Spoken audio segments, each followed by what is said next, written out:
Everyone thinks you need sledgehammer fists to knock someone out, especially if they're bigger than you. But here's the truth.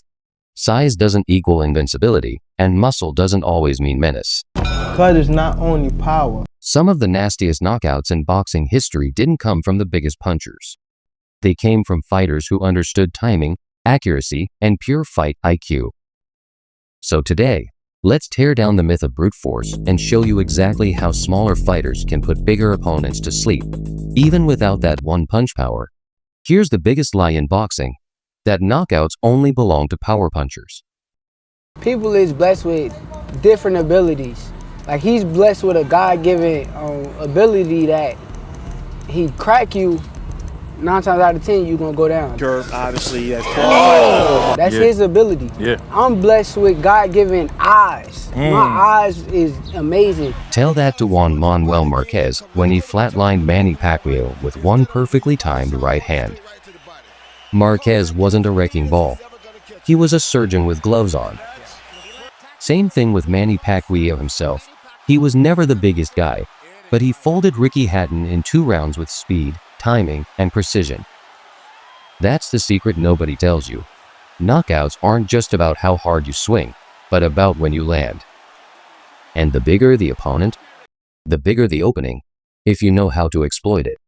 So if raw power isn't the answer, what actually works against a bigger opponent? Let's break it down.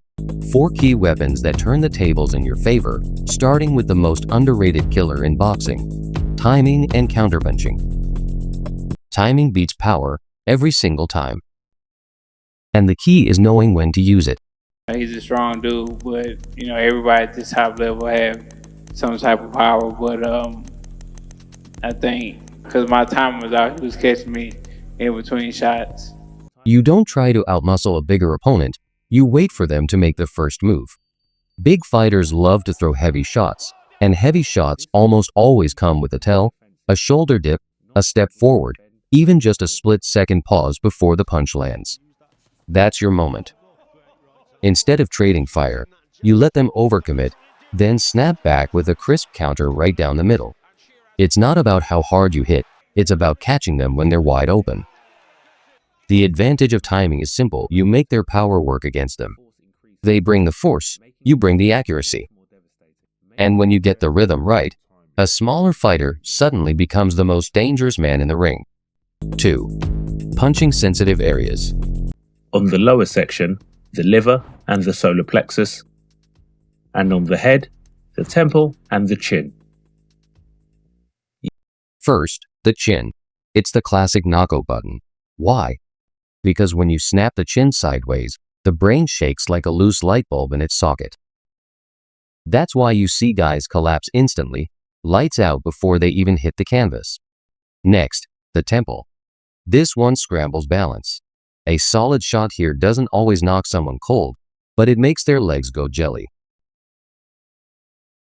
That's your equilibrium. He's okay. His body's fucked up. Now to the body. The liver, every pro will tell you, it's the most painful shot in boxing. Land a clean left hook to the liver and the body literally shuts down. Doesn't matter how tough you are, your brain says stand up, but your legs say no. So, the secret isn't just throwing hard punches, it's knowing where to land them. Hit the right spot, and even the strongest fighter folds. Next, we have another underrated weapon: speed and accuracy. Everyone talks about raw knockout power, but power means nothing if you can't land the shot. Speed not only gets you there first, it creates openings your opponent never saw coming. And when you pair that with accuracy, that's when you turn sharp punches into surgical weapons. Think about Manny Pacquiao. He wasn't the hardest puncher in boxing history, but his blinding hand speed made opponents freeze, and his accuracy made every punch count. Same with Floyd Mayweather. He didn't rely on power, but he placed his shots so precisely that they drained opponents mentally and physically over 12 rounds. Here's the advantage: speed breaks rhythm, accuracy breaks confidence. A bigger opponent might take your punches, but if you're tagging them clean over and over, frustration sets in. They hesitate, they second guess, and that's when mistakes pile up. Cause it's not only power, it's accuracy. Even with a Rolly, it wasn't just no power shot. It's how I throw it and what spot I hit him in. Awkward, but in this fight he's not looking. There's a big left. So, when should you use speed and accuracy? Against power punchers who are loading up when they leave gaps. Against taller fighters with slower reflexes. Or in exchanges where the first clean punch often decides who wins the moment.